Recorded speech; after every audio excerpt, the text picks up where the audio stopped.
We are having two very young and upcoming scholars. I'm very happy to have them with us.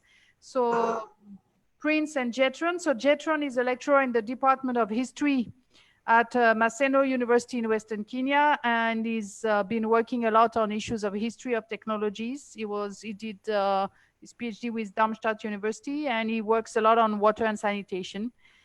And is interested in question of innovations. And Prince is a research fellow and an assistant country director at the British Institute of Eastern Africa, which is also in Nairobi in Kenya. And he's also worked, his work is mainly on infrastructural vulnerabilities in different cities of the sub-Saharan Africa. And today, thanks for being here, really, Jetron and Prince. We're very happy to have you here. They're going to tell us a little bit about the manner in which the COVID-19 pandemic has become an issue of urban concern, and with a focus, of course, on the Kenya case, but also embedding it with a better understanding of the conditions of systemic and institutionalized social-spatial inequalities. And so the title of the presentation is Homogenised Mindscapes in Heterogeneous Landscapes, Reimagining National COVID Mitigation Efforts and its Representation for Nairobi's Urban Poor and Informal Settlement. So I'm happy this will open up a discussion on a place which is outside India, but I think the discussion will be very vibrant comparing both countries. Jetron and Prince, I don't know in which order you have decided to speak, but as we've told you before, you have around 45 minutes. I'll be a bit strict on time because, as you know, Zoom is a bit complicated. And for those who have questions, we can use the conversation.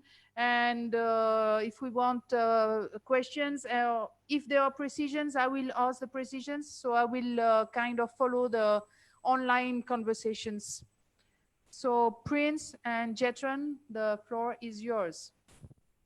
Yeah, thank you so much for the introduction. I will unmute my mic and only put it on when I need to ask for precision if there is a need. Yeah.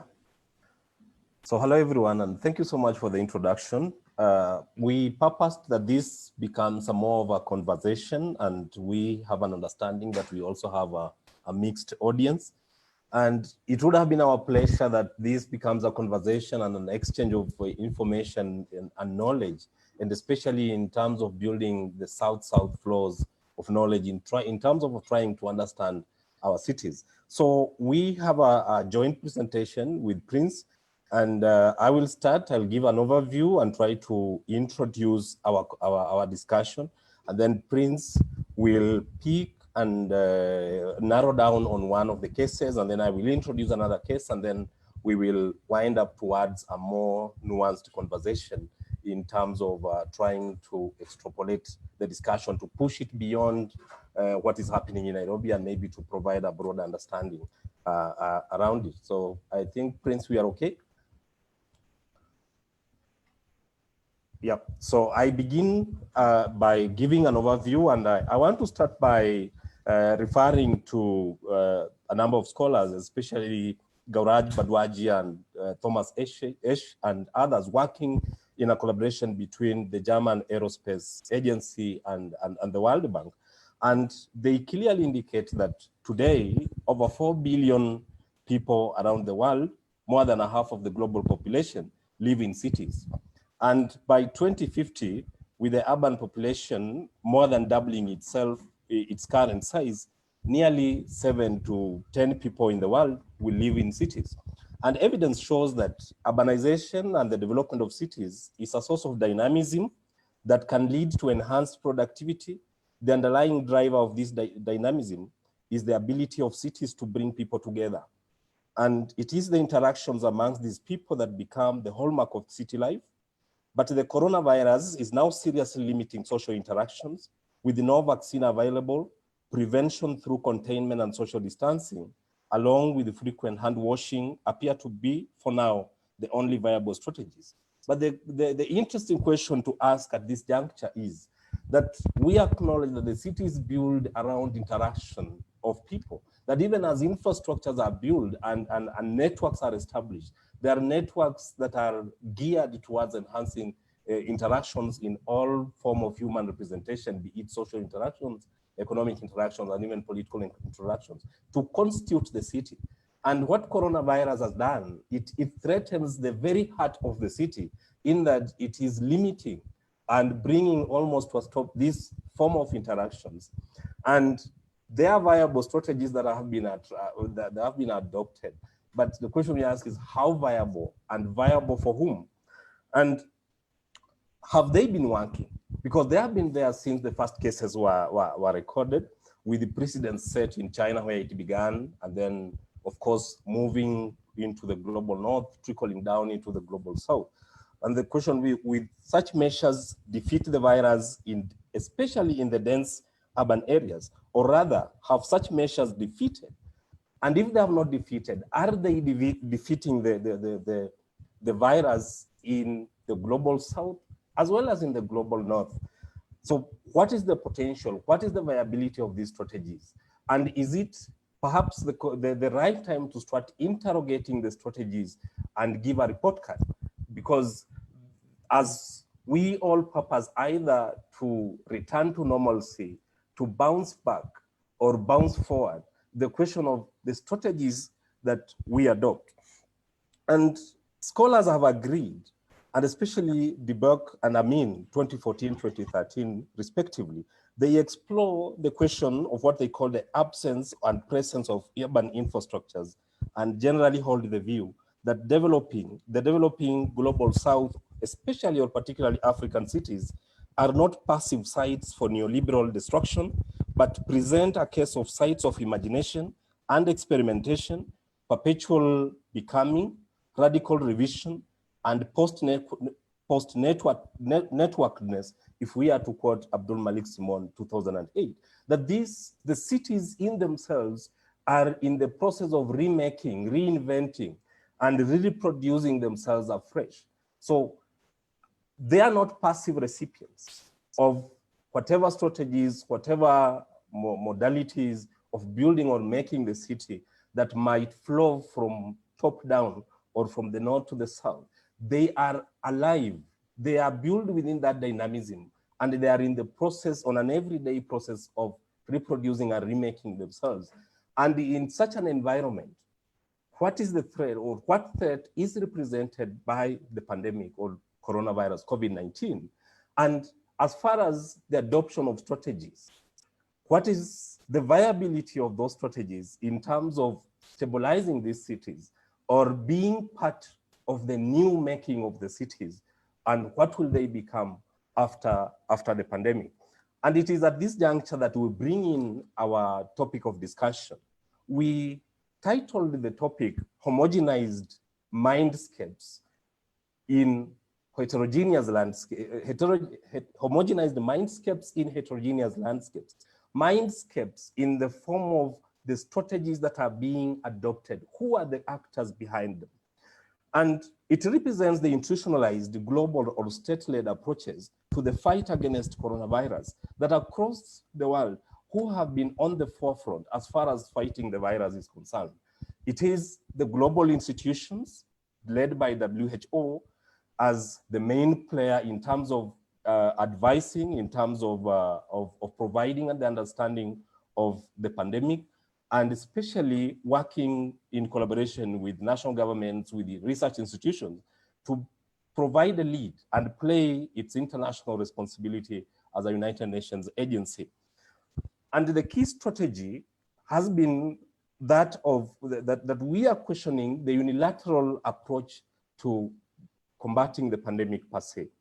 And the key strategies being the strategy of containment through lockdowns, and in authoritarian regimes, lockdowns have transformed into crackdowns, where there has been police brutality that has come with all these attempts to contain human movement or the social interactions, as I highlighted. There is the question of social distancing as one of the key strategies that has been propagated, especially from top to the bottom. And there is a requirement of 1.5 meters apart in terms of the ground space between one individual and another individual within the same spatial context. And then there is, of course, the question of hand washing. There is a question of wearing masks. And then there is also the need for non-contact, limited contact or no contact at all, physical contact between individuals, between humans, especially in the same spaces, in the same households, in the same informal environments that constitute our urban areas. And there are questions that surround each and every strategy that comes in. For example, in the global north, where a handshake means just more than a greeting or being cordial with each other, it is part of the social, the cultural fabric that builds the society. So when people are asked not to exercise their cultural norms in terms of a handshake that goes beyond the defining the relationship between individuals, how do they take them? And as a strategy, what is its chance of constituting an integral strategy towards fighting COVID-19?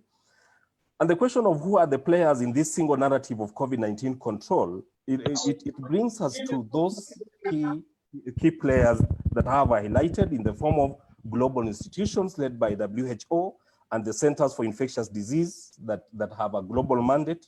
It brings at the forefront national and regional or federal governments, state agencies, that is the ministries of health, plus all other players within the health sector who come in. It brings forth municipal authorities that are in charge of providing the leadway in terms of control of the disease. And then it also brings on the forefront the lead health practitioners, what we call the specialists or the scientists, whom we expect to interpret, to explain to us what constitutes the disease in terms of its contagious nature, in terms of infectious nature, and especially in terms of strategies of fighting the pandemic as per se. And we ask, what is the core principle, or what is the core principle towards these strategies that have been adopted?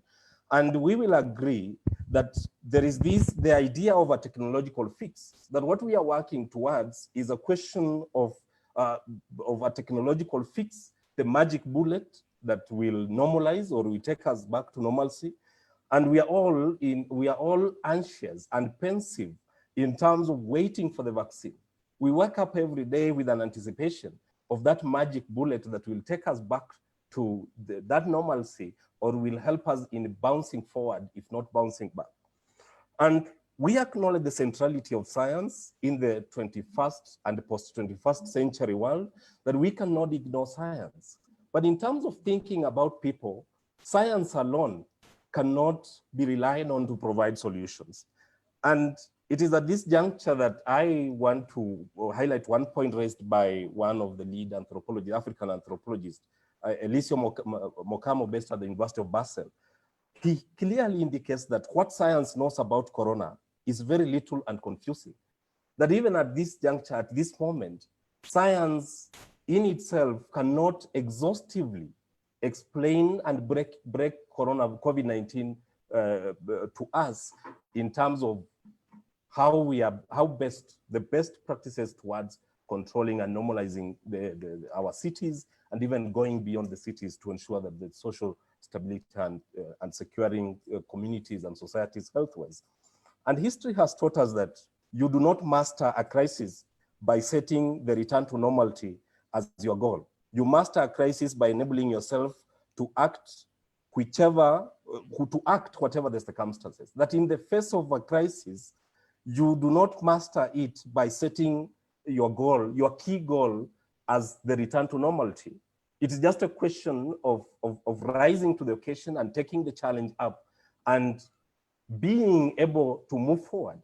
And I would want to believe that this is how cities and societies build their resilience. The resilience is not about going back to the norm as it was earlier prescribed.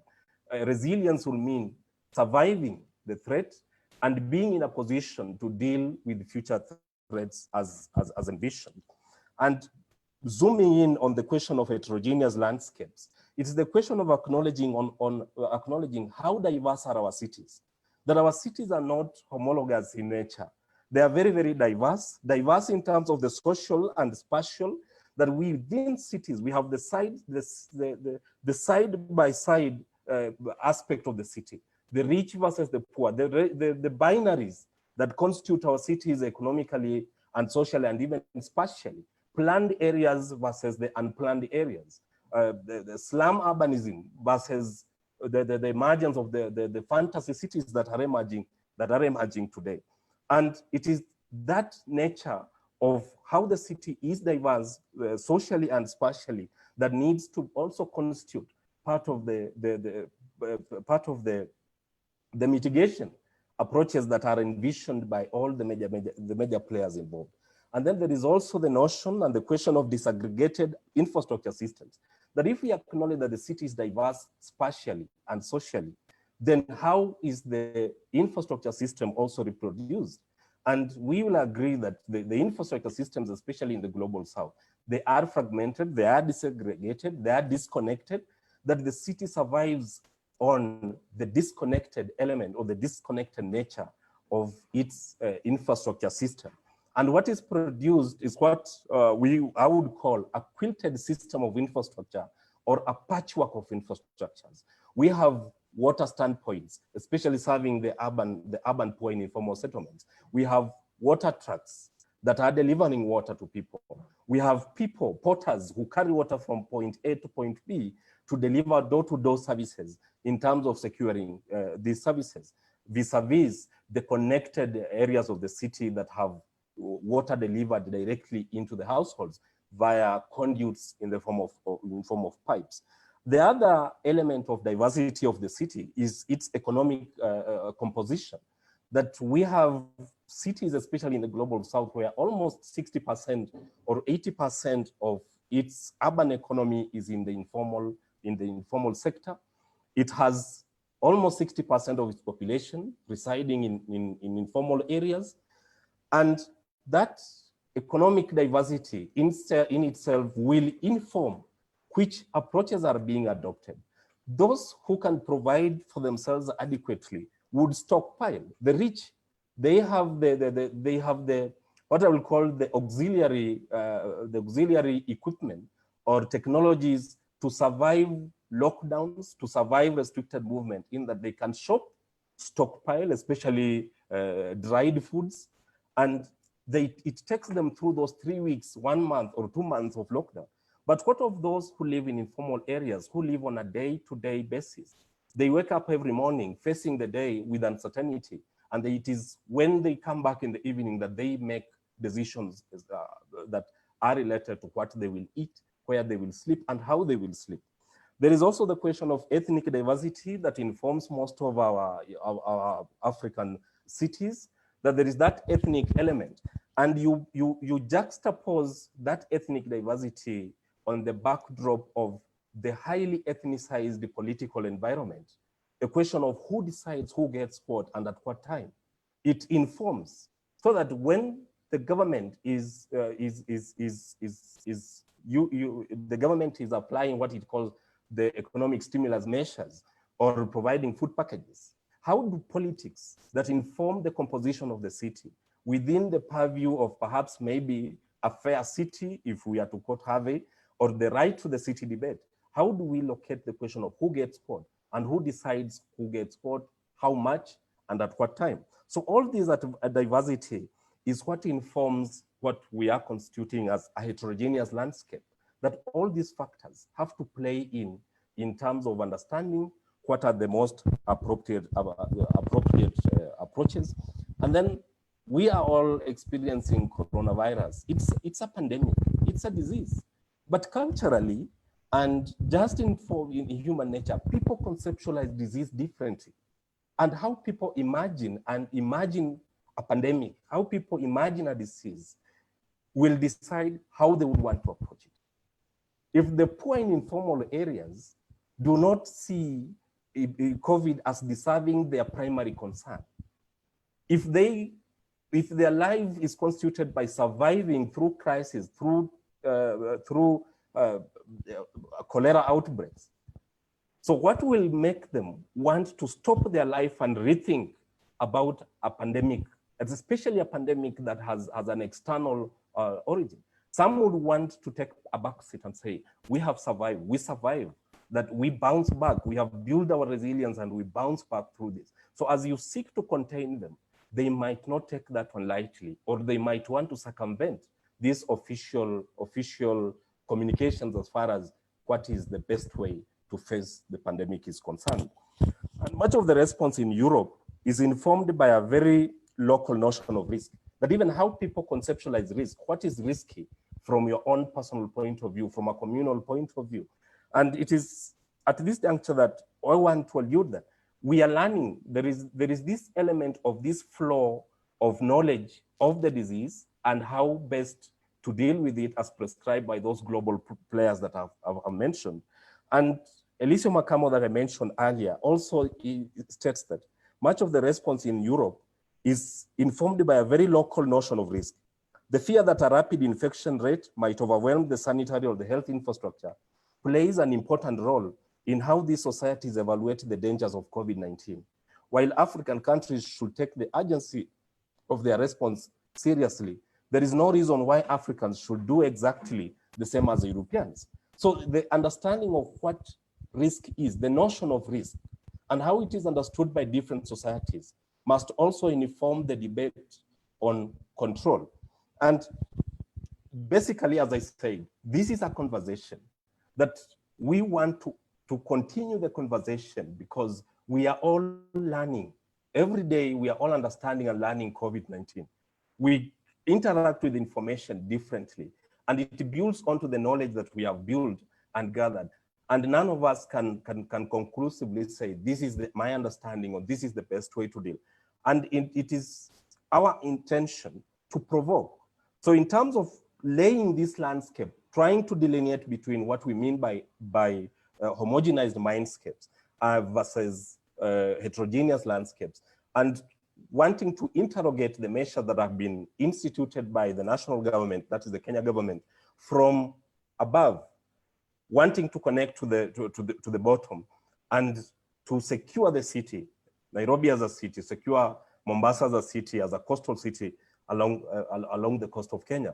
So all this is to try to get the pieces from this discussion and perhaps inform how all of us in our respective, the various hats that we feel we wear, those of us who are practitioners, those of us who are academicians, those of us who are community mobilizers. So what informs what we would call the best approach? And it is at the moment that I would want to invite Prince to now give us the Nairobi case and maybe perhaps take us to Kibera, and then I'll come in later with another case. Prince? Yes, thank you very much, Jethron, for that very, really comprehensive view. And I think everything that you've really spoken to it is really informed by the case of Nairobi, how Nairobi has had to deal with this situation of the COVID-19 pandemic. I think in the very early stages, you could actually see a sense in which everyone was a bit really uncertain about what this COVID-19 really was all about. How does it spread, and how does it, how would actually a government or any other actors within a country deal with such a pandemic like COVID-19? And so in the very early stages of this pandemic, there was a sense in which much of the approach of the state in Kenya specifically was really informed by how the US actually approached the COVID-19 pandemic. Just like Jethron referred to this sort of north and south flow in how the virus actually spread. So there was a sense in which many of the approaches in Kenya, specifically, were really informed by how countries in the global north had actually responded to the COVID-19 pandemic. So in many cases, the government would ask people to self-isolate, especially those who are coming in. Whether they tested positive or not, they were actually encouraged to self-isolate. or and quarantine, and often this quarantine was also very compulsory at the later stages. And then there were other measures such as declaration of the curfew, restriction of movement in general, and so many of these kinds of measures where the government really sought to sort of limit on the social movement, but also social interaction, and enforce some kind of social distancing. And most of these approaches really fit into the question of how really do you secure a city in a time of a pandemic. And this is one of the questions that really became very critical within the African context, in the sense of, how do you actually secure a city in times of a pandemic, especially if the city is very diverse, if it's heterogeneous, if it's fragmented in so many different ways. And so there were often many critiques, especially around the discourse within Nairobi, within the different academics, different actors, about how the approach and the idea of the lockdown and to secure the city was sort of really ill-informed and based perhaps on the hope that there would come a vaccine at some point. So this whole idea of a technocratic solution or a magic bullet. So the whole idea that informed the lockdowns and these early approaches towards the pandemic were all based on this idea that a vaccine would come if, especially if the virus hadn't been contained by that time. And of course, right now, when we reflect, we can really see that one, the virus hasn't been contained as had been earlier anticipated, and two, the vaccine is almost nowhere to be seen. So there is this sense of, the idea that a solution to such a pandemic should entirely be that, a technocratic solution sort of needs to be questioned in how to deal with this kind of situation. Perhaps the other critique has to do with the fact that some critics actually mention about how the response to the pandemic in Kenya, for instance, was about how the government had really repurposed the colonial restrictions of movement as a way of easing the impact of the pandemic. And while this may appear as a win, and while it did actually appear as a win, there are actually many cases where the people's rights were really trampled upon. And that often doesn't get as much reflection as it should.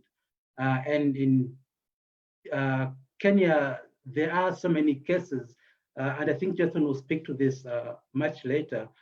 The case of how, the police brutality in Kenya, where more people are actually dying of, these instances of police brutality rather than COVID-19. So, the whole question of how do you secure a city in times of a pandemic becomes really critical. How do you enforce measures and so on and so forth? The other critique perhaps has to do with the fact that some experts and elites were arguing more around the question of the fact that perhaps the measures that Kenya actually took to sort of contain COVID-19 had to be challenged because of their relation to the fact that most of these approaches are informed by sort of the Eurocentric norms. So with this, you think about such an approach such as social distancing, which has really received a lot of critique within the local discourse. If I have to really zoom into the case of Kibera, for instance, how would one expect a slum area where people survive through their social connections and social interactions? How do you expect them to social distance? So some of these questions became really very critical in how the government really dealt with the question of the COVID-19 pandemic. And of course, there's a question of Prince, for whom, yes. if you don't mind, if you can just say maybe when you speak of Kabira, right? That's the name of the neighborhood, right? Yeah. Kibera, about Kibera. Can you just say a few words about what it is? Not everybody knows what is Kibera. Okay, yeah, thank you. So Kibera is one of the slum urban areas in Nairobi. It is an urban area that has really, for a very long time, been contested. The people who dwell at this location often don't have access to legal rights to their land. It's a slum area in so many different ways, and when it comes to access to water and electricity and housing, most of these things often become very contested.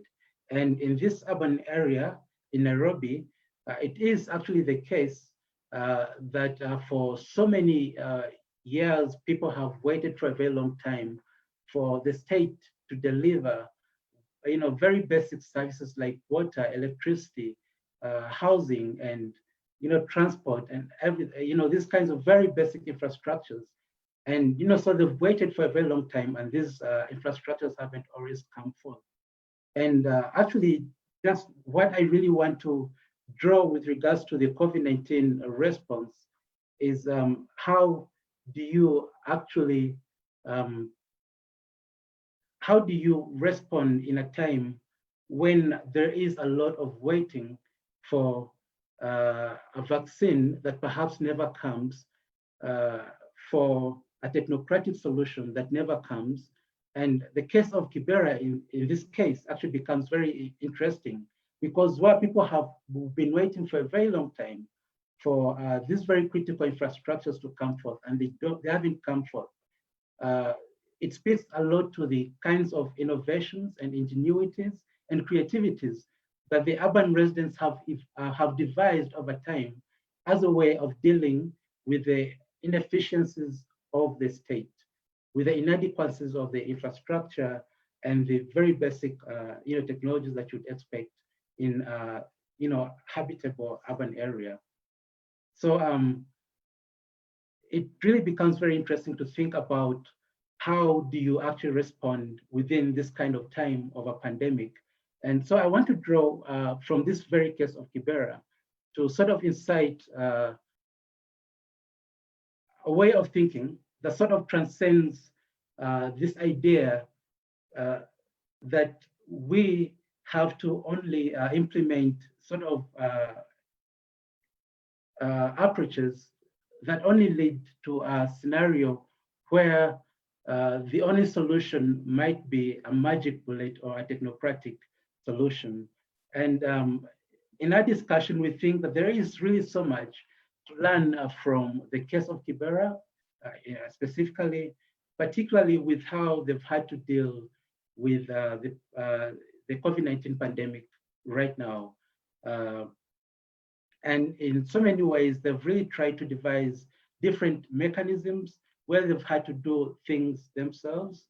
In many cases, there are so many cases where urban residents within the slum have become sort of their own experts, self-medicating. And entirely not really waiting for the state to provide for solutions, but in some ways sort of drawing from their own creative ways and innovation and ingenuities to provide solutions. And today, when you sort of go in Kibera, there are so many cases of, like tailors who you often find by the roadside who are producing these masks on a very massive scale. There are also cases of massive production of sanitizers as well, where people are really taking it upon themselves to provide these solutions and not entirely waiting on the state to provide the solutions as anyone else would expect. Of course, there are other cases of solidarity mechanisms where there are cases of like critical social infrastructures that people are sort of devising to sort of deal with the pandemic rather than social distance. There are so many cases where people really devise many solidarity mechanisms to support themselves. And one case, for instance, could be in how, like if you go to Kibera right now, there are so many cases of water points. People have put like different water points, jerrycans, where you can very easily wash your hands like almost everywhere along the main streets. So where this actually doesn't become an individual, it isn't upon the individual to sort of find ways of dealing with the pandemic, but it's a very communal and socially constructed way of dealing with it. The other cases include the disaggregated infrastructures, the kinds of frugal technologies that people have sort of, drawn more towards to as a way of dealing with these questions.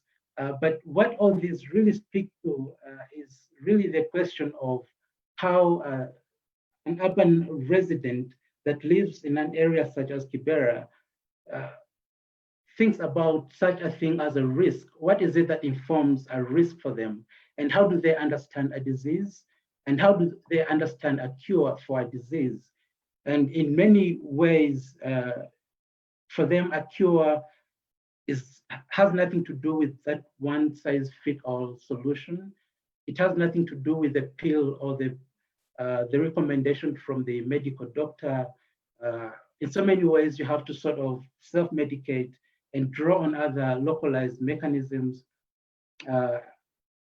Most of the solutions often tend to be very socially constructed.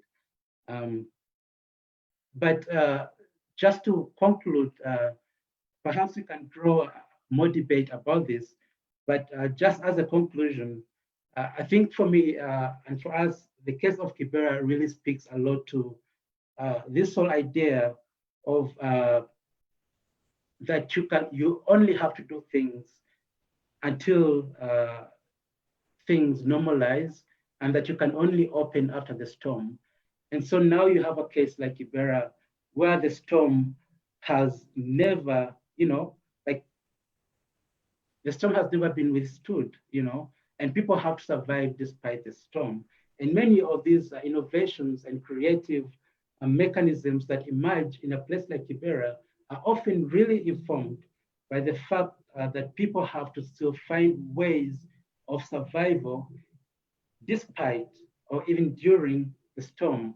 And I think this could perhaps be a point of reflection when we think back towards how we responded to COVID-19 and the roles that the different actors played in sort of securing the city, in dealing with the pandemic and providing solutions. There is actually so much to learn from the fact, perhaps in the question of how do you deal with the situation now as it happens, rather than waiting for the future, in the hope that in the future, perhaps a magic bullet or a technocratic solution might emerge. So in this case, I think there would be so much to learn from the idea of having to deal with a situation while it actually happens. Yeah, thank you, Prince. And I think just to add on that, I think our attempt was to try to draw on two unique cases. That Kibera gives us a case of an informal settlement where the government is devoid. And the other case that I want to present is the case of Isli. Isli is a neighborhood that was established in 1921 as a township by the colonial administration. And it was earmarked for Asians and the elite Africans who are clerks, builders, or shoemakers. And cities have always, governments and nations across the world have always been faced or asked to rethink the questions of provisioning, the question of planning, whenever or in the face of a pandemic. And in the early colonial period, the biggest risk or the biggest danger that faced most of the colonial cities that were emerging from 1895 onwards was the question of bubonic plague and the sanitary question to the city. And Nairobi had a similar sanitation challenge in what was called as the Indian Bazaar, that with the construction of the railway line and establishment of Nairobi city, the Asians the Indians who had come to construct the railway remained and became an integral part in terms of the building the economy of Nairobi. And as such, they occupied the bazaar that was referred to as the Indian Bazaar, and which was earmarked as the epicenter of bubonic plague. And for several years, there was a debate to clear the bazaar. And this was successfully done in 1920 when the first zonal mapping of the city of Nairobi was done, understood from the sanitary cordon kind of, or understanding the city from a health perspective where you need to cordon off the races. And as such, Isli was earmarked as a planned area for low residential housing to be occupied by people of Asian origin and the African elite. Of course, some of the white communities occupied the area. But what has happened in Isli is that over the years, Isli has transformed to house the largest population of people of Somali descent, both from northern parts of Kenya, but basically from Somalia, putting into perspective the political instability in Somalia as a country. And it has developed to a level where it is referred to as the Little Mogadishu, Mogadishu being the capital city of Somalia. So Isli is known as the Little Mogadishu of Nairobi. And it houses majority of the Somalis who are known to be very enterprising. And over the years, Isli has built itself to emerge as the second largest economic hub in Nairobi after the Central Business District in this compartmentalized and the zoning nature of Nairobi as a city. And what has happened is that from a low density residential area to a high density commercial and residential area, there is the challenge of the infrastructure supply to the region. That the sewage network that was done at that particular time, especially from a local approach, because as the colonial government earmarked Isli for development, it failed to provide Isli with the requisite amenities, with the requisite infrastructure system. And it was a question of these communities reproducing it. So it's a very fragile infrastructure system supplying critical needs, critical supplies like water and sanitation, and has a very poor road network. But despite all this, it has developed into a major city within a city, and as such, housing a very huge population and playing a very critical role in the economy. And as COVID-19 has developed, as the infection, the cases have increased with the time, Isli became one of the epicenters for COVID-19, as far as that is the infection is concerned. And what the government did, despite the existence of the curfew, the 7 p.m. to 5 a.m. curfew, and restricted movement in and out of Nairobi, Isli was also earmarked for lockdown, where it was, people are restricted from moving into Isli and out of Isli. And as a measure, there is the other element of, with this water stress, with lack of the important or the critical infrastructure, how are people provisioning themselves with water, especially water? They rely on these mobile, or what I call portable systems of provision. They rely on push carts to provide them with water. They rely on water bowsers and water trucks to supply them on a daily basis. And it builds, strongly augments what Abdul Malik Simon calls people as infrastructure, that there is a social system of infrastructure provisioning that relies on people, that the conduit that provides with people with services is not a ubiquitous system, a ubiquitous infrastructure system.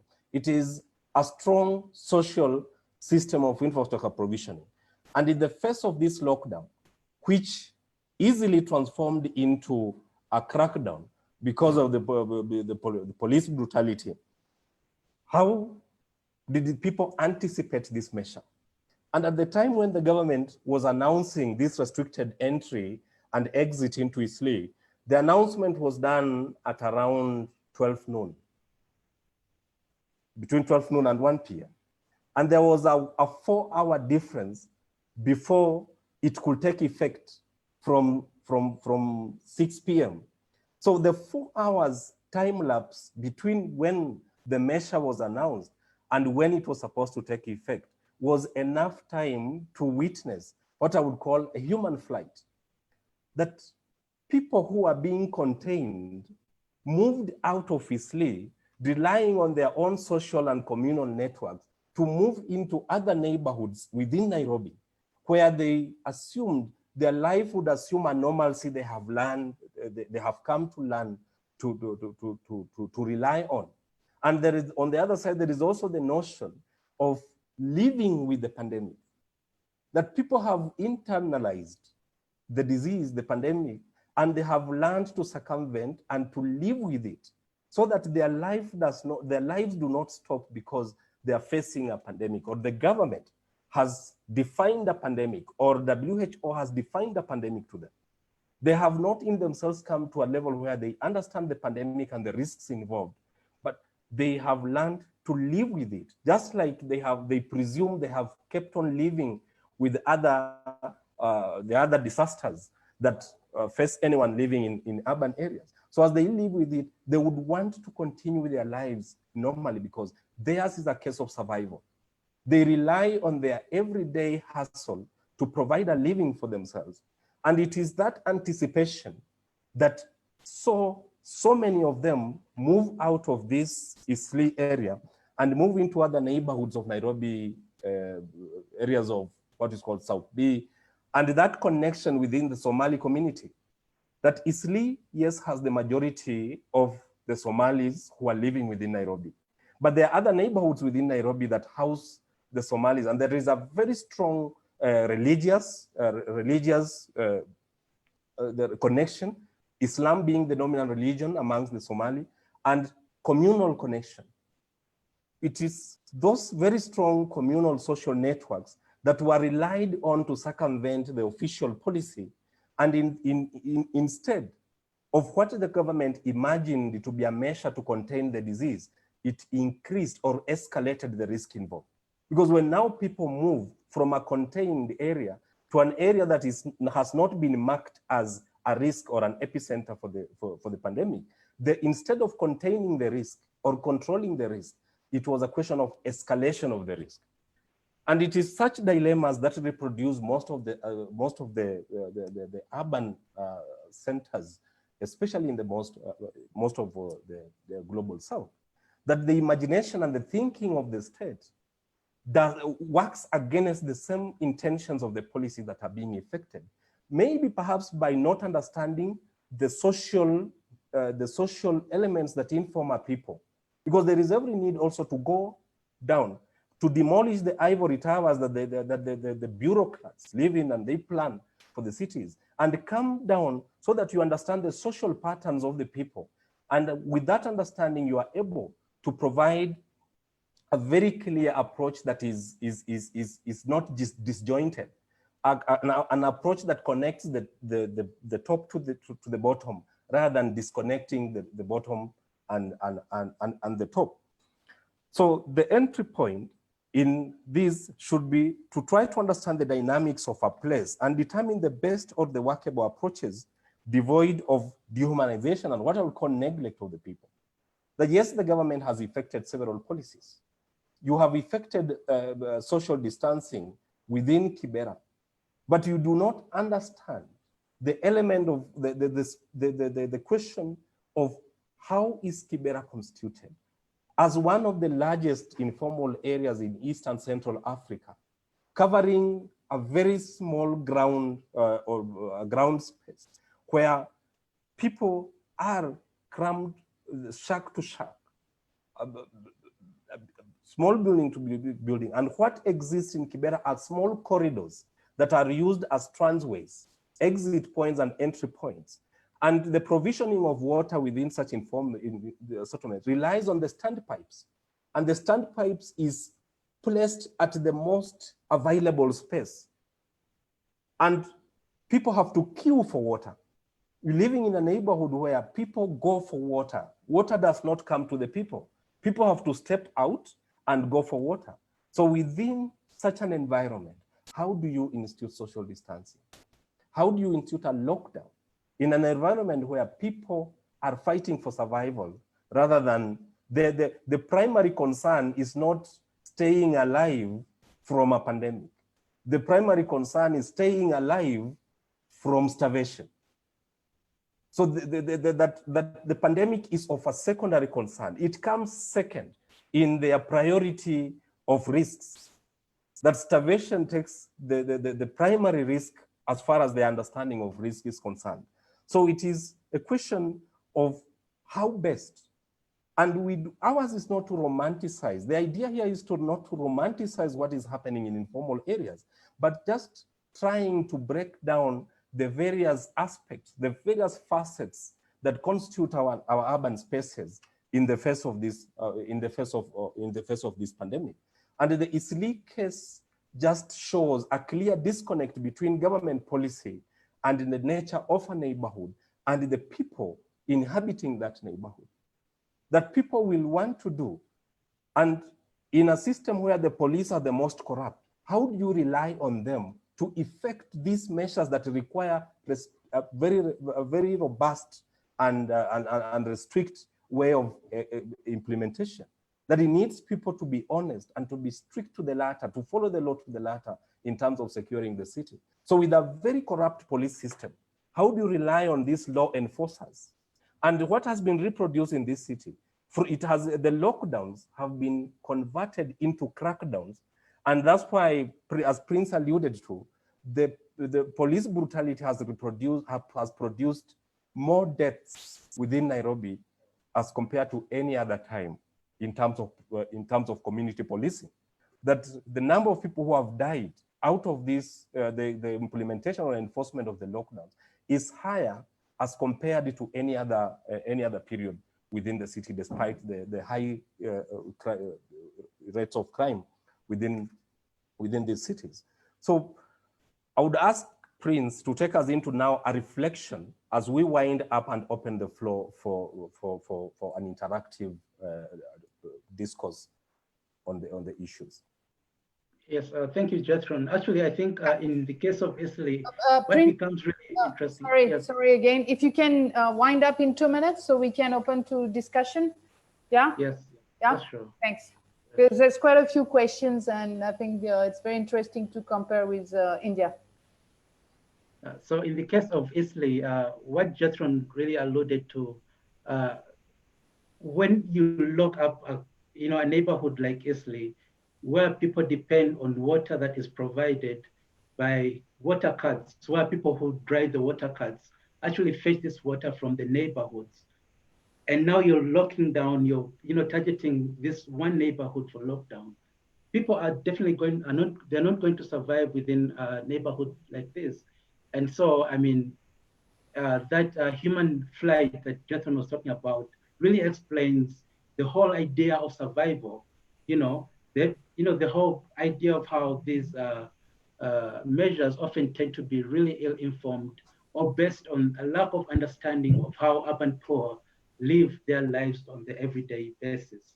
But perhaps on the very briefly on the points of reflection, what I could perhaps say, and some of these ideas that sort of emerged in our discussions in preparation for this talk was more about the importance of, when you look at the different cases in Africa, there are different African cities and Nairobi precisely, and drawing from these two cases, I think then it becomes really important to consider the fact that many Southern and African cities often tend to be nonlinear.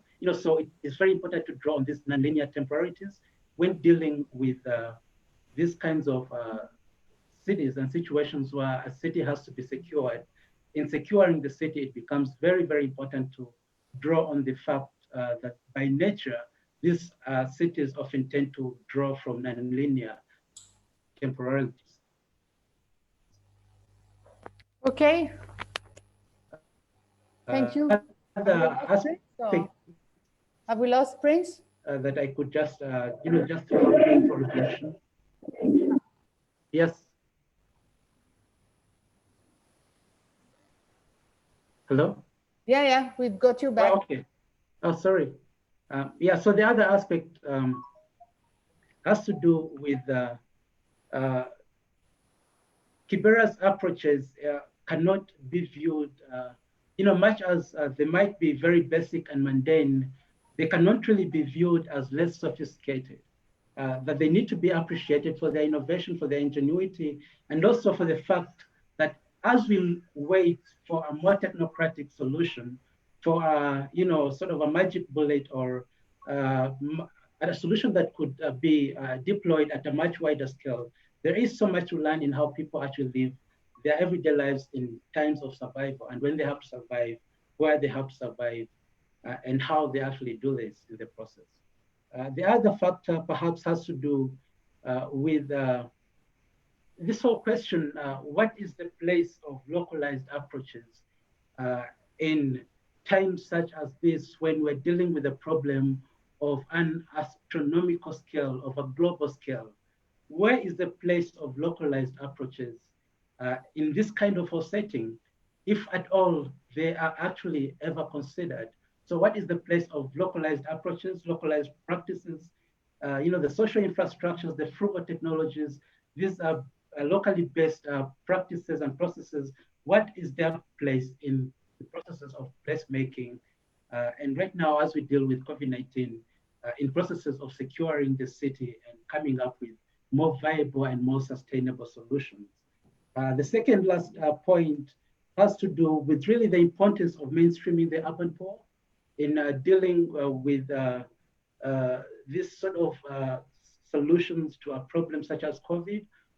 Because at the end of the day, a lockdown or an approach intended at securing the city is often going to affect the urban poor.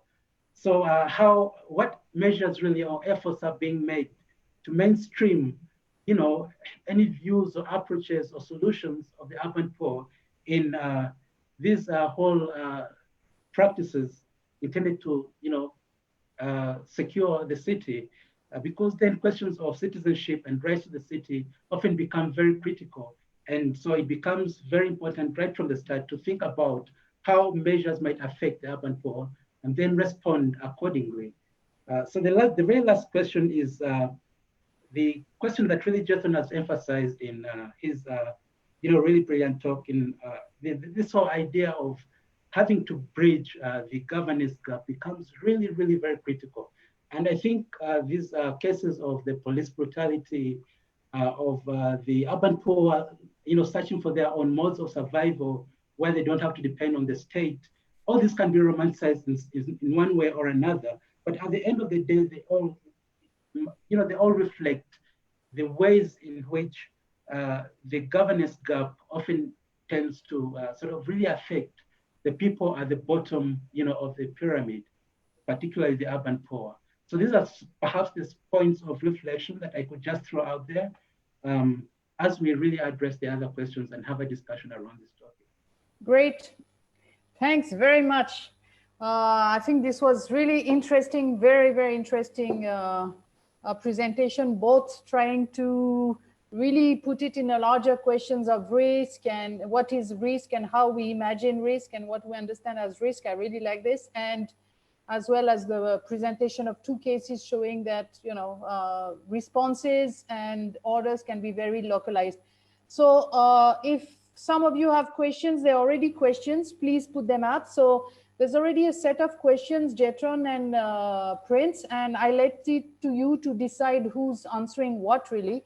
I think there were a few questions related to clarify a little bit what was the lockdown conditions in Nairobi, because they seem to be slightly different from India, where the lockdown was very strong.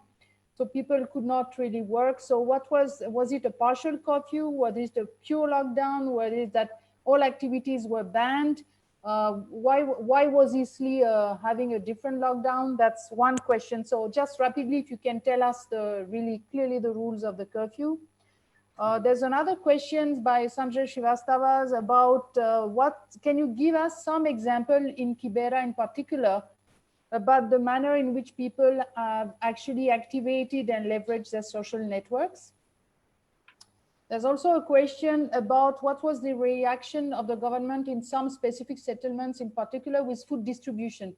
As you said, food was a big problem. So who distributed food? Was there food distribution? Was it by civil society, by government?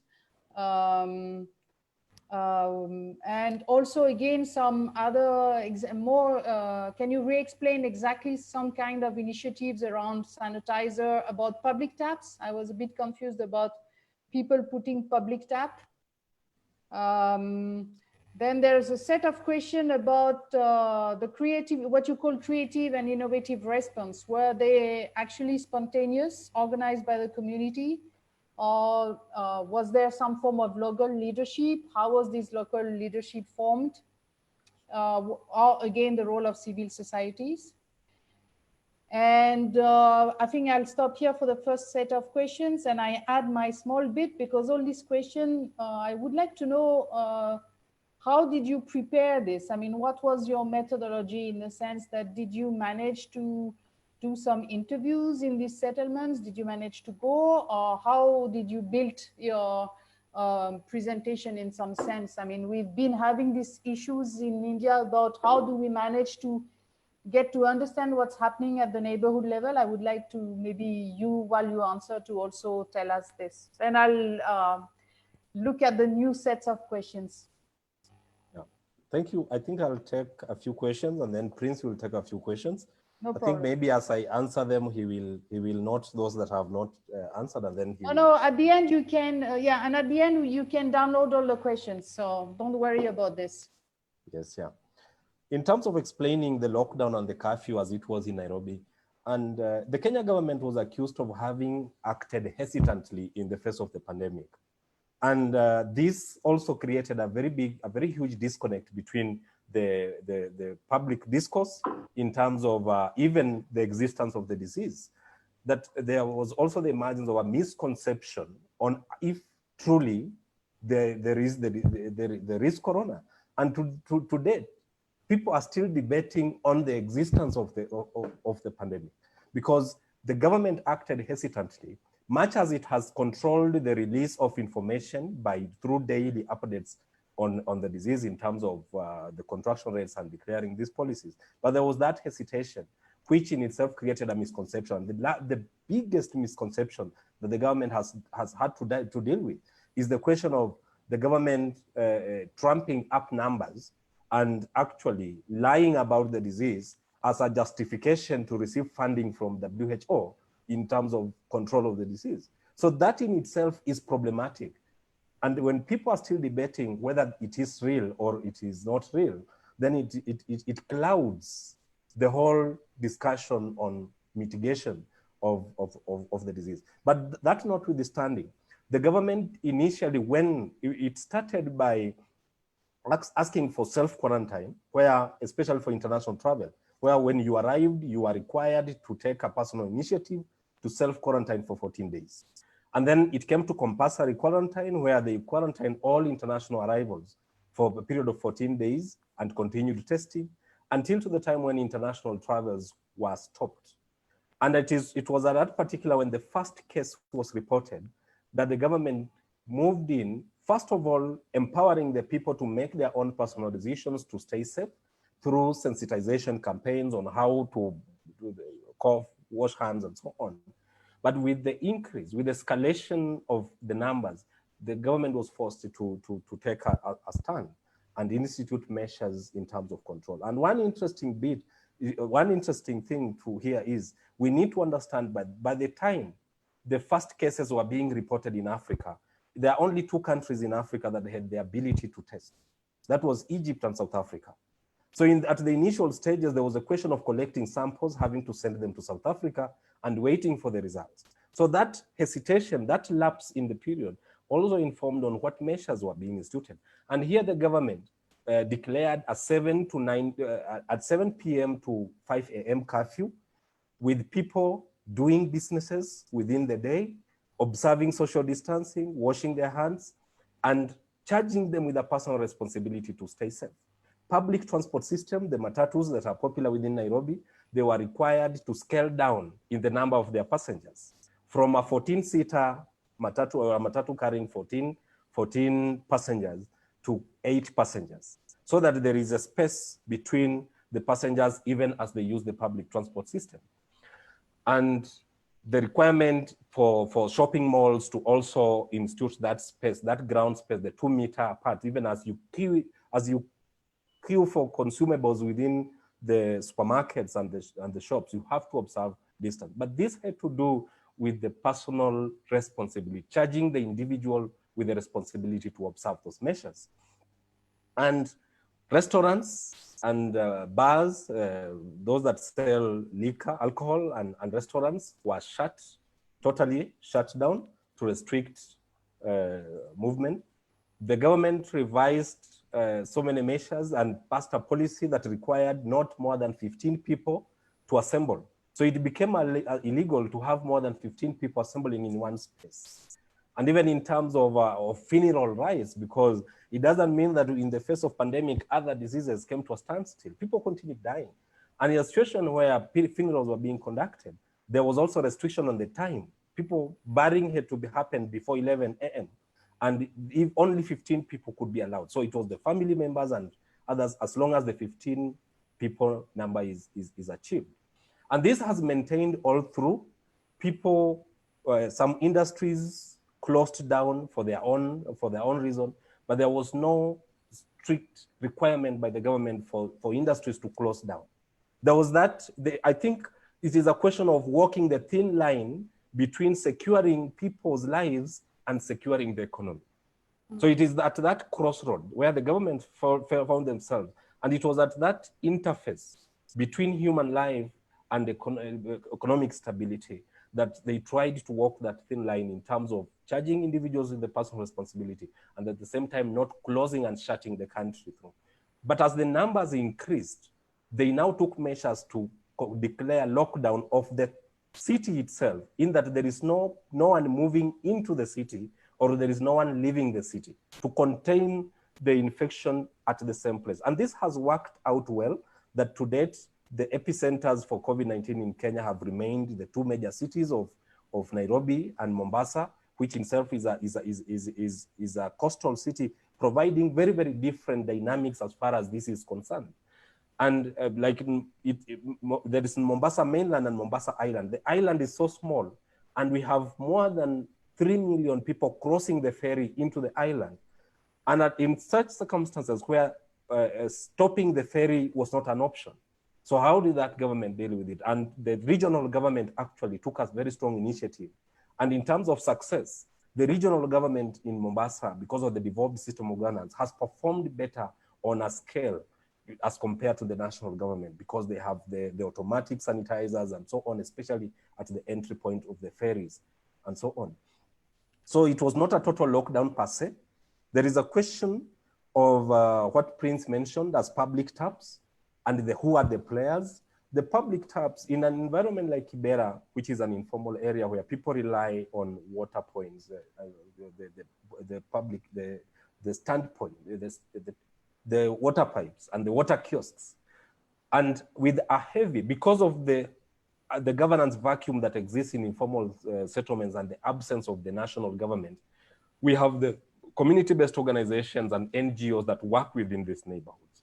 And one of the most successful non-governmental or community-based organization working within Kibera has been one that goes by the name of SHOFCO.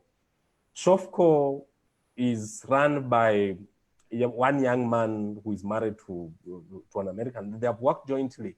And SHOFCO is one of the most successful non-governmental organization or community-based organization working within Kibera. And it is interesting to see that SHOFCO has not restricted itself in providing public taps, especially for hand washing, to encourage and enhance hand washing. It is not only restricted within the informal areas of Nairobi. It has stepped out to place tents along the major points in the city itself, along the major streets of the city and highway with their emblemed tents, that we have soap and water, running water, so that even those who, because Nairobi is not restrictively a city that is highly motorized. This urban poor that live in informal areas walk in and out of the city, especially with that zoning element of the city. There is a very heavy flow of people from the informal areas to areas where they secure their livelihoods and back. And they took the initiative to place these public washing points along those major entry points penetrating even to the formal areas of the city where you would expect the municipal authorities to be leading the way in terms of providing public water points for hand washing and what have you. In terms of food distribution, there has not been food distribution on a large scale. And where it has happened, there has also been an attempt by the central government with the pretext of wanting to control people and wanting to really lead the way and control how people are interacting, to want to centralize food distribution. So even where community-based organizations, even where non-governmental organizations or neighborhood movements have had food to distribute, the government has attempted to insist that this food distribution must happen through the government, through the central government. And we all know the weaknesses that comes with that highly centralized approach in terms of service provision. The politics, we are talking of highly volatile neighborhoods like Kibera that the ethnic politics that play a card. So it makes the whole idea complex. But food distribution has not been on a large scale, and that's why I highlighted on survival mechanism and not being able to implement and enforce those top-down approaches effectively, because you lock down people, but you don't provide them alternatives. They will step out. They will choose survival away from corona rather than starving to death. So people have continued to step down, and I've witnessed a very huge influx of people from the poor neighborhoods into the leafy suburbs who conglomerate outside the major streets leading into these leafy suburbs or high-end areas, relying on benevolence of the rich, because the rich are no longer opening their doors for these women and these young men to come tend to the gardens, to come do the washing and the cleaning, which gives them that daily survival.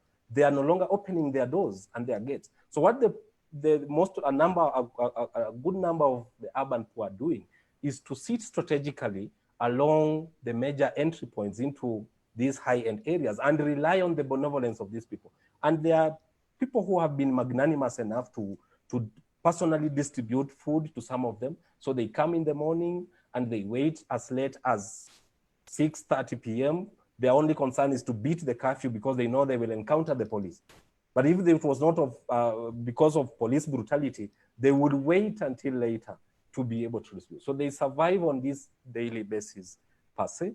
And then in terms of the methodology, based on this relaxed application of the curfew, we have been able to have conversations. I've been able to walk into Kibera a number of times, but basically because of our social networks, all of us, Prince has done his research into Kibera, and I have personally done my research in Kibera and these other areas, and we also have our own social networks within the city. So it has been a question of calling our brothers and our relatives within these areas and asking, how are things down there? And they have been able to give us that picture. So it is an element of being able to walk into these, especially within the hours where the curfew is relaxed, and being able to observe, being able to just have those chit chats, and also following the social media, because the social media has also become a platform of information. Following the discourses on social media, following the discourses on alternative media platforms like WhatsApp and others. So we have relied on these to really sit back and have conversations. And it was out of these that we imagined what we have presented to you methodologically. Thanks very much. I think Sanjay is still here, so maybe once we are not too numerous, maybe Sanjay, you can ask directly your question to Prince about social networks. You can even put your camera if it works well. Okay, I'll try. Okay. If you want, I'm just saying. Nice to see you. Hi, nice to see you as well, Maria. Thank you for that presentation. Very interesting. I wanted to ask you, both of you perhaps, because I'm interested in the non-state or the sub-state aspects of mobilization such times in countries where the state is primarily or often just a force for violence rather than care. So I wanted to ask you, in places like Kibera, for example, you mentioned one example of, say, these water washing stations, if you like, hand washing stations. What were the other forms of activities undertaken by local organizations in order to counter the pandemic, and whatever they might have been? The broader context is I'm interested in the non-state manners in which societies like Nigeria and India function. So perhaps if you could give us some examples, that would be great. Thank you. Jetron or Prince, who wants to answer this? Maybe Prince can take it up. Is he here? I have a feeling he's somehow. Prince has disappeared, has been disconnected, so better than Jetron reply. Yeah, Jetron, try to answer it. Yeah, I'll try to answer this. Yeah, of course, informal areas, as I alluded to, are sites where governance is more in the hands of local organizations than the state. And Kibera is no different from any other informal area across the world. And when apart from the public hand washing water points that have been established by community-based organizations like SHOFCO, there has been other elements of innovating around the pandemic, and specifically the whole question of production of face masks. At the time when the government made it a compulsory requirement for anybody stepping out to have a face mask, it was very expensive to afford one. I think the cheapest in the market was retailing at around 160 Kenya shillings, which is closer to 1.6 of a dollar or 1.4 of a dollar. That is not cheap. That's a meal for 3 days for people who reside in these neighborhoods. So on one side, they cannot remain in these informal areas. They have to step out to survive. And there is a government requirement that they need to don the face mask. So the innovation here was the local tailors, the local women who are into the tailoring industry, who mend clothes along those pavements in these informal areas, took up and filled that void with massive production of face masks. I know the material, the quality of the material is questionable, but when you are talking about a community that has been left on themselves, where survival is on the question of do it yourself, the DIY, it's about that. People have learned to fill that gap. And to them, it's a question of what works for them. So the quality of the face masks that are being produced is questionable per se in terms of being able to enhance ventilation. But the point here is they have been produced on a massive scale. As we talk now, I think the cheapest in the market goes at around 20 Kenya shillings, which is like 0.2 of a dollar. So people are able to meet the government requirement and devise their own ways of meeting that, because the government, as I said, government was not redistributing food. And where it was being done, it was being done through the local network, a very opaque system. I call it an opaque system because the communities in these informal areas, because of the highly ethnicized politics, it's also a question of high levels of nepotism. So there was a question of people being woken up at 4 a.m. to receive these food packages, and people whispering to each other on when the food will be distributed and where. So it was not a question of an open outreach to the people, but a question of using local networks that are made opaque because of high levels of nepotism and highly ethnicized politics. And we also, because of the solidarity element of those who live in informal areas, people relying on each other to be each other's keeper. So the solidarity movements and the social networks within these neighborhoods became the backbone, or have become the backbone of facing this pandemic.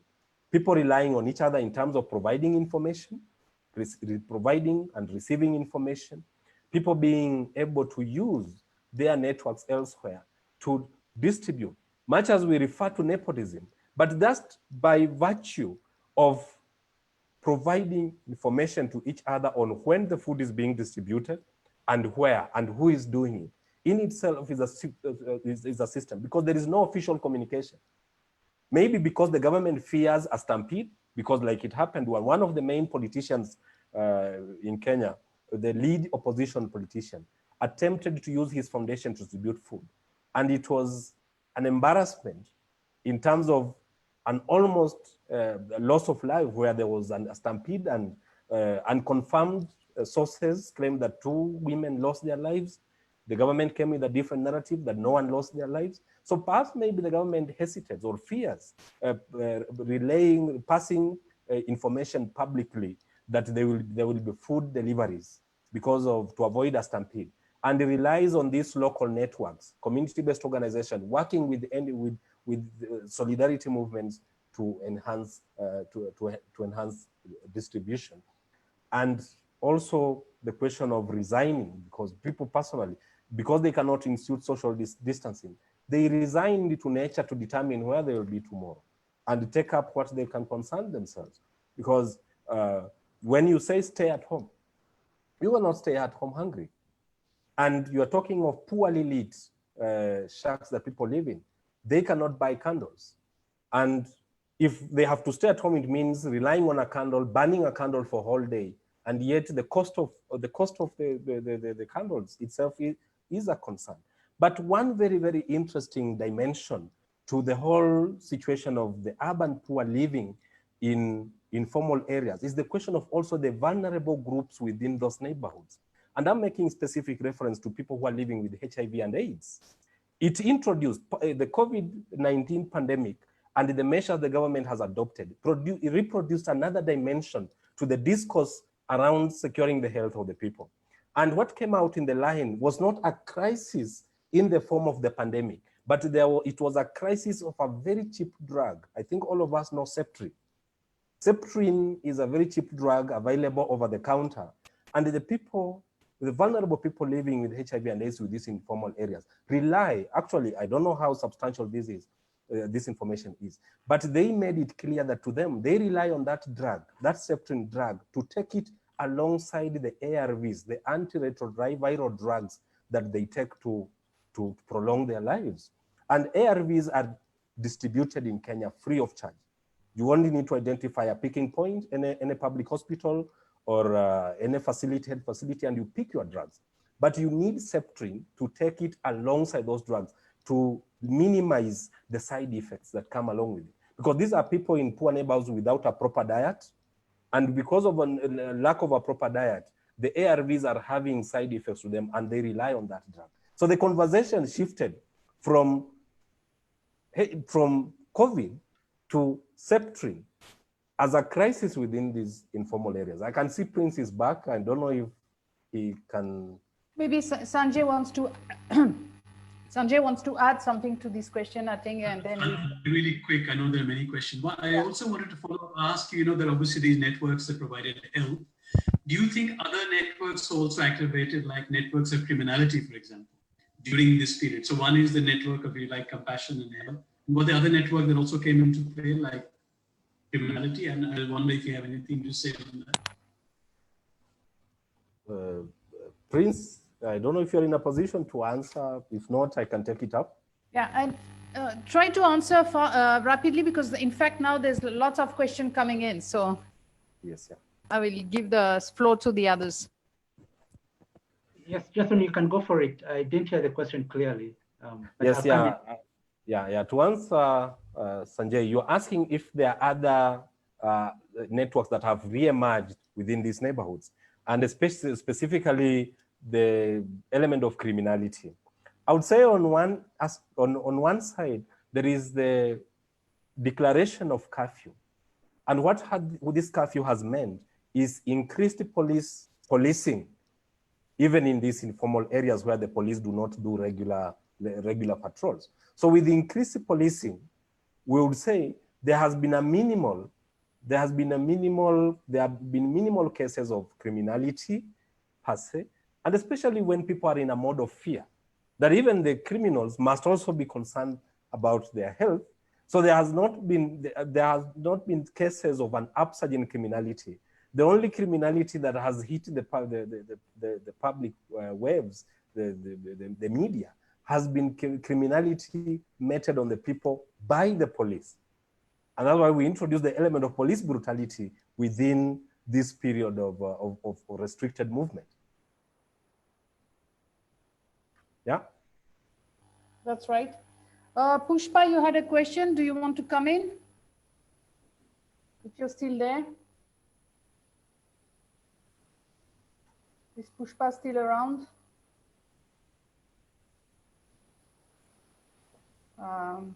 Just a second. Yeah, okay. Can you hear me now? Yeah. We can hear you very well. I can start the video as well. You can have a look at me. Yeah, if you want. As yes. you like. Yeah. Okay, I had two sets of questions, and one have been partly responded by Zetron, but I would like to bring it up again, that this local initiatives, creativity, was it spontaneous, or there was kind of local leadership, and who provided that leadership? Who were these people? And it could have, I'm sure it had some sort of organization, otherwise it wouldn't have taken place at that scale. So, and secondly, you have talked about role of different actors in this pandemic crisis. What was the role of local government in supporting the poor in a place like Kibera, for example? So that's one set of questions. And the second relates to going beyond the issue of livelihoods and looking at the health facilities, which is testing, contract tracing, and hospital facilities. Were they adequate for the poor, or they were excluded? Those are the two sets of questions. Prince, you can go first through Helen. Okay. I'll be a bit brief in sort of explaining some of these creative and ingenious and innovative modalities of dealing with the COVID pandemic. Very often when you talk about a place like Kibera or an informal settlement in general in Nairobi, most of these initiatives often tend to be very community-based, and sometimes actually are perhaps even household-based, but they're often driven by like an individual initiative where people sort of really have like a communal way of thinking, a communal way of life, and communal sort of upbringing. And in that way, they do not think of themselves as individually, but they do think about the community first, perhaps even. So most of these innovations have often been driven by individuals who live within the community, but perhaps have like a communal interest or idea of solving a problem like COVID-19. And so I could perhaps break down these kinds of solutions into three. The first kinds of solutions that have emerged in Kibera precisely could be referred to as the critical social infrastructures that people are really clearly relying upon to deal with the COVID pandemic. So in this case, rather than as would be the case if you went to a more middle income or high class income urban area, in this case, people draw more on social infrastructures as a way of dealing with the COVID-19 problem, rather than an individual sort of way of dealing with it. And in this case, just the whole idea or the whole conceptualization of infrastructure itself in a place like Kibera is social. So the infrastructure is social. When you think about water and electricity and housing, all these infrastructures are social infrastructures in the sense that they are provided not by technical pipes or grids, but they are provided by people who sort of have to chip in and, drive the carts from one household to another to supply water, for instance, or to self-connect electricity from one household to another. So in this way, people actually act as some forms of grids. So these are sort of like the critical social infrastructures that people have had to rely on. They are delivered by people, provided by people, but they are very community-based and they are defined by how the urban way of life in a place like Kibera is constructed, the social construction of urban life in a place like Kibera. Then the other infrastructure could be the disaggregated infrastructure. When you think of a city like Nairobi, there are so many infrastructures that have evolved over time that are very disaggregated, like the use of border borders or the motorbikes, the use of different kinds of infrastructures where people have sort of relied upon them to navigate their ways around the limits that the state has had to impose because of the COVID-19 pandemic. Then the other one, obviously, is the frugal technologies.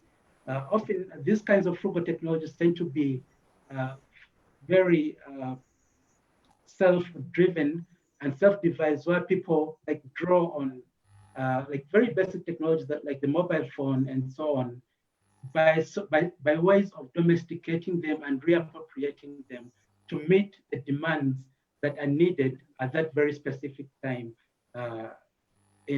such as in a crisis like the COVID-19 pandemic.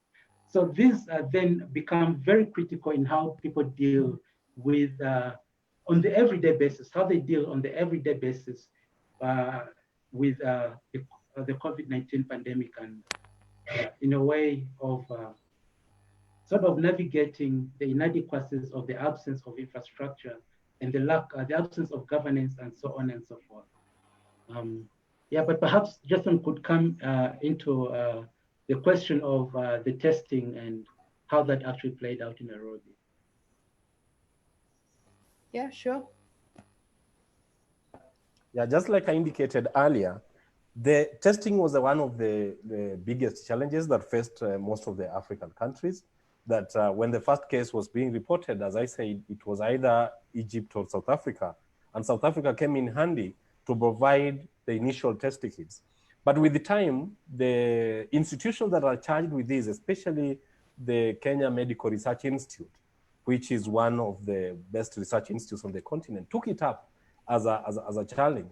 And through the benevolence of, when we talk of the question of players and actors towards this, when it came into with the philanthropic individuals like Jack Ma was one of the people who distributed test kits across almost all African countries. And he came in handy to provide that, to plug in that gap that we had initially been established. The first batch of distribution was done, I think in March. The donation he did was in March. In April, he followed it up with another very large distribution of test kits, even though some of the efficiency of some of those test kits is also being questioned. Maybe it can be left to the the public political discourse per se, but this came in handy.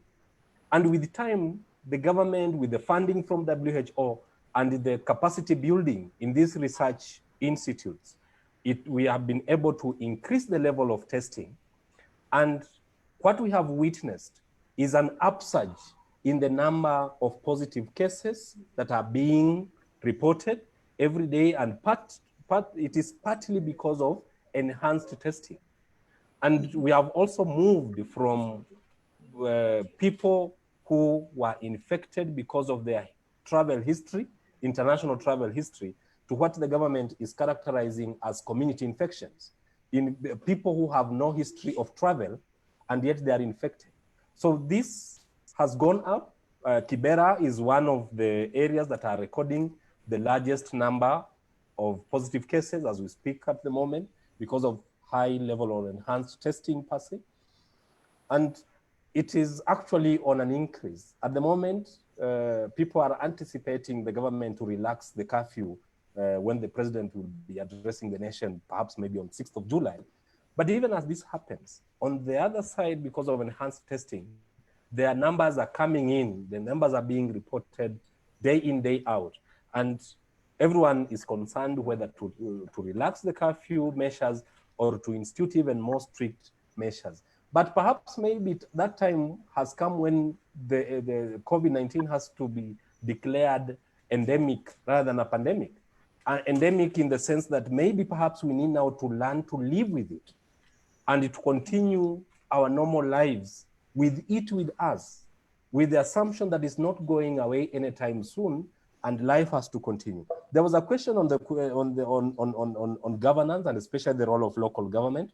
I don't know how it is in India and other places, but the general attitude of the official governance system in African cities and Nairobi to be specific has been that of treating informal areas as either blind spots or blank spots on the city maps. And this is informed by the legal notion that the moment you provide services in informal areas that have been illegally occupied, you legalize the occupation. So the government always steps out in terms of governing informal areas. And even in terms of water provisioning, and I know Remy will identify with this very well, the government provides water to the boundary of the informal area. So the official pipe comes to the boundary. And then from that boundary, it leaves it to the private players and anybody to take the water pipe and run away with those spaghetti pipes to wherever point. They don't care, as long as it moves in. So there is the absence of official governance, but that does not mean that there is no governance in informal areas. There is a system of governance that the government has built with the local organizations and with elders, what are called community elders. That even within these informal areas, there are senior citizens who are given that role directly, given that role as community members, community leaders, neighborhood elders and leaders through neighborhood organizations. So they become the link between the government and the people. And when I talked of this opaque system of food deliveries and distribution of what the government calls the stimulus packages, it relies also on that unofficial system. And people rely on that network. They rely on their village elder.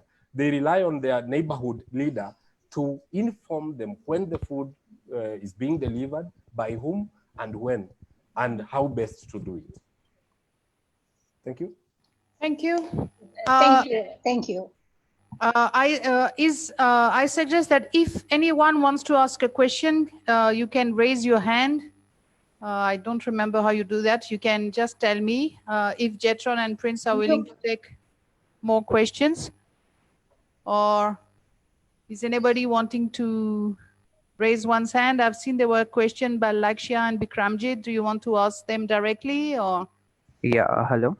Yeah, okay. Yeah, hi, Laksh this side. So I was wondering I mean, in what ways can we, attribute to the questions of nepotism which we were talking about, like, the way food was distributed and other provisions were made to, local power structures which are mostly embedded in the social networks you're referring to. So apart from the social networks which people gave provisions and relief, there was also power embedded, which is in opposition to state power, which is much more, you can say, authoritarian or something, and it's playing out in times of crisis. So how do we, I mean, how can we think about more in terms of local power structures than social networks and opposed to the state power?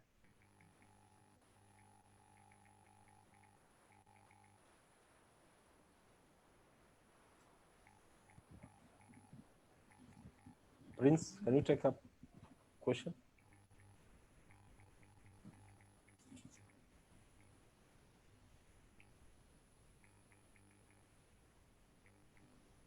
Prince, you need to unmute. Oh, sorry. Yeah, Jetron, you can go for the question. I didn't get it clearly. I just got the last bit. Perhaps maybe if we can repeat off, if any one of us got it clearly, maybe. Can you repeat the question? I think, hello. Yeah. Yeah, Hi, Pato. hi. I think Lakshya was asking whether, given the extent of nepotism, does it make sense to encourage decentralized power versus state power? This kind of community power that you have been talking about versus state power? Or is there also a lot of nepotism and community power? Is that correct, Lakshya? Right, Partha. Sure, thank you. Yes, yeah, I think now I can take it up. I think we are all at a crossroad in terms of what works, and especially when you are working in informal areas. It is not a question of what is best. And I think it might be a tall order for us to adopt a prescriptive approach where we are prescribing this over that. But generally is to also interrogate the strength that lies within those decentralized systems of power. And I would want to agree that informal areas are more, they rely more on those decentralized support systems.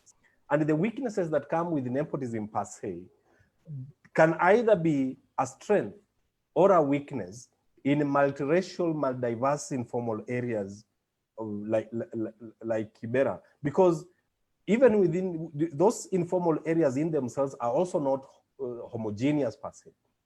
I made a reference to villages, and it would be interesting to read the village concept within a neighborhood like Kibera, an area like Kibera. That when you refer to villages, you are referring to social network systems that are more family connected.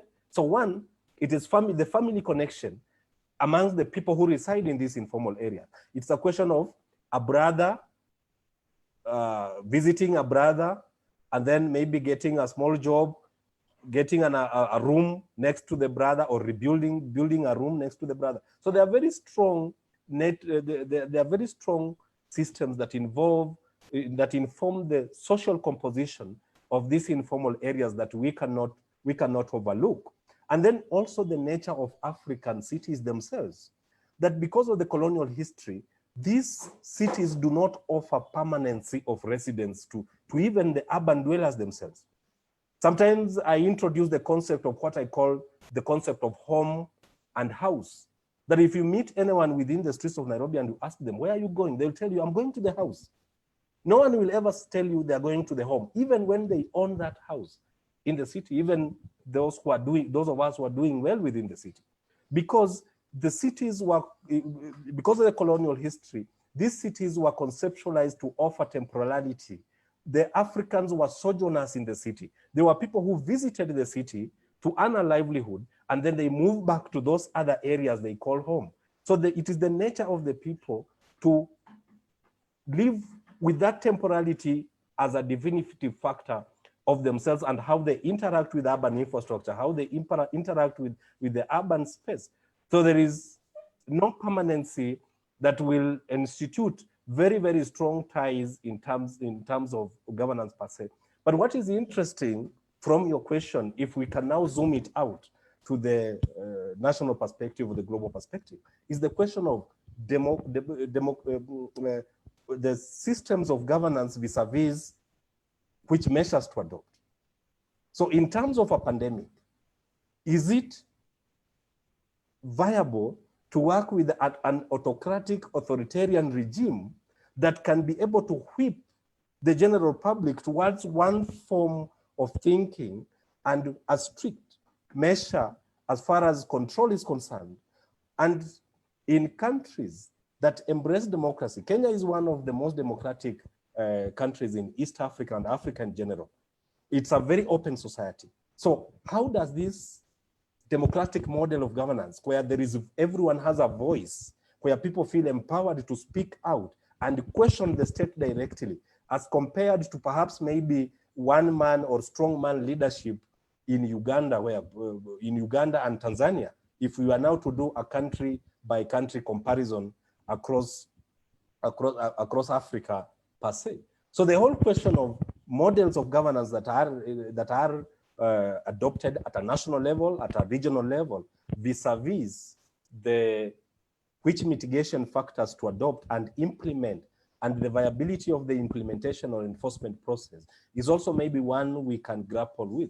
What makes Chris Cuomo of New York, the governor of New York, more amiable as compared to another governor in another state in the US? Is it perhaps the question of the leadership model, the personal attributes of those who are fronting? And in a pandemic like Corona, where the government and these major players are taking the lead, you cascade that downwards to people who are suspicious of their government. Who is supposed to take the lead? When you front the government in the war against COVID-19, and you're fronting a government that has been absent in the people's lives to take the lead, what is the efficiency of the measures that are being adopted? So that is food for thought, perhaps as we grapple with the question of how best to deal with the situation.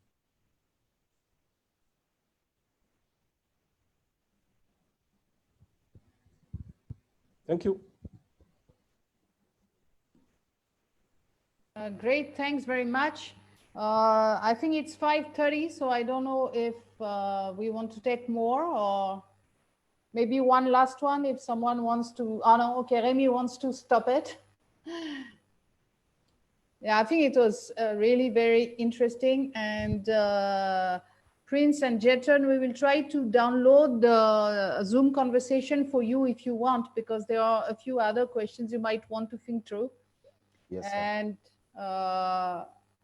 I mean, I think I know how to do that, so I will try to do it and send it to you. Thank you. And I can only thank you for this very rich discussion. I think it was both very interesting to understand what was happening specifically in some neighborhoods and trying to frame a larger framework that can be used. I mean, to understand other cities, like this question of risk and what is risk, I think is a very interesting way of thinking about it. And I don't know if Remy wants to add something. Hi, can I skip in for a second? That's what Pato.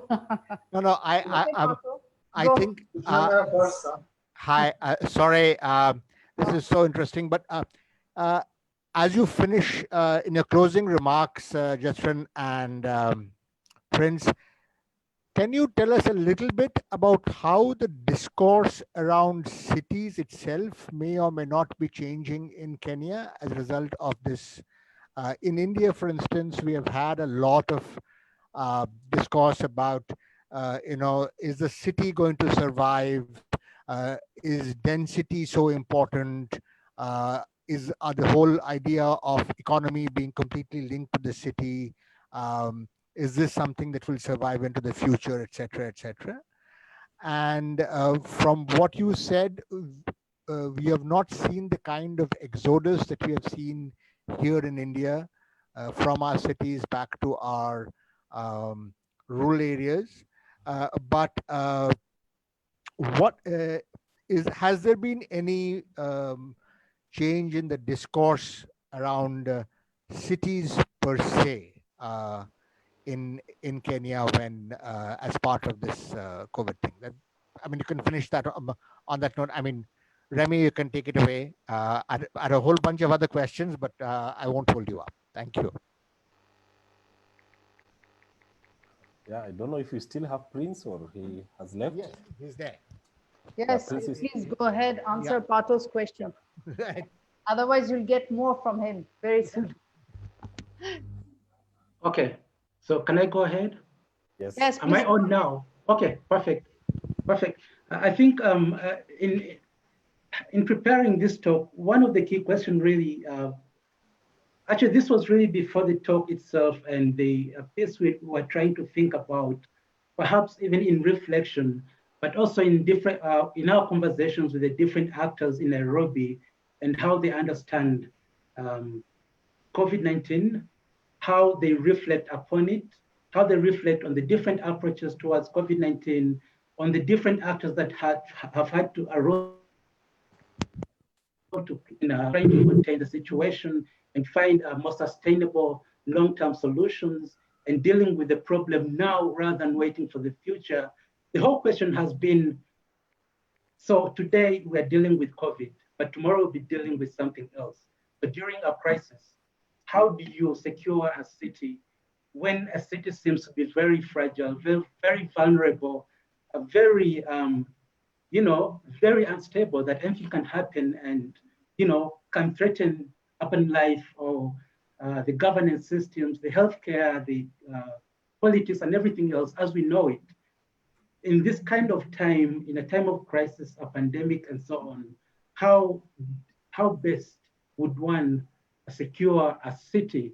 And I think for us, this was a question that was very, very fundamental, because during the COVID-19, we really could see the same sort of mistakes being made, like leading towards COVID-19. There is sort of debate that had been going on among post-colonial scholars, scholars from the global South and global North as well, about how best to deal with the city in the global South, how best to understand it, how best to read it, how best to govern it, how best to plan it, to plan its infrastructures and so on and so forth.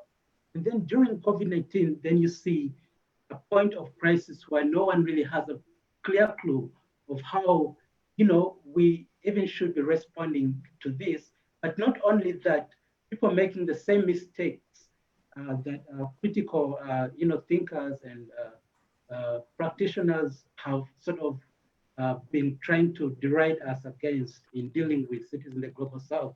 So for us, the question really is, how do you secure a city during a pandemic, during a time of crisis? And I think right now and going forward, that is a question that becomes really critical and for us to reflect upon. I can't say that I really have the answers, but I think it's just a good question for reflection. But I think Jetson can really build upon that and perhaps come up with other reflections about it. No, I think the problem when someone speaks before you do is that they steal the words from your mouth. And I would say that you have said what perhaps I would have said.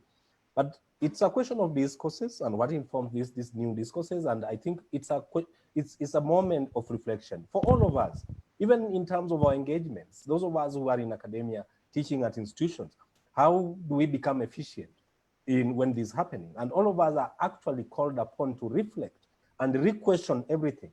It's like we have been asked to flatten the curve. As we flatten the curve in terms of the infection, we also need to also flatten our curves in terms of our mindsets and pick the new and ask those critical questions on what will become.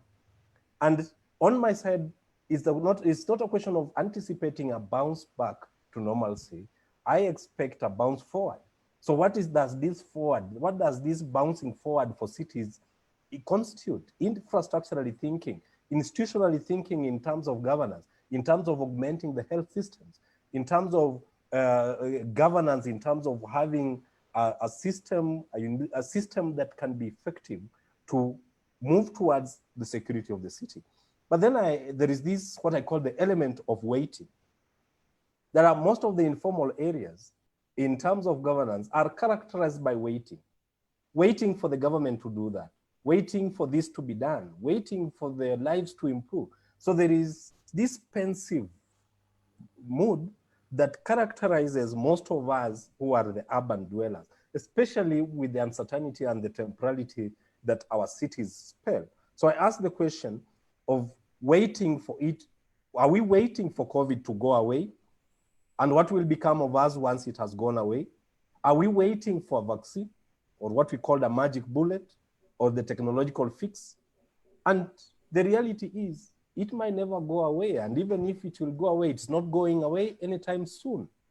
So we need to go back and reconstitute ourselves, look at the element of the economy, the social components of the city, the political element of the city, and then perhaps we might have a different discourse at the end of the day. But just as Prince said, these are not answers any one of us can claim that we do have. And the whole purpose of this presentation was to provoke these forms of thinking, and then us taking up our mantle as practitioners, as thinkers, as academicians, perhaps maybe to chart the way forward, if there will be any way forward in the future. Thank you. Thank you. I think this was last word was yours, and it was a nice way to conclude. So thanks very much again, and I think we can all exit.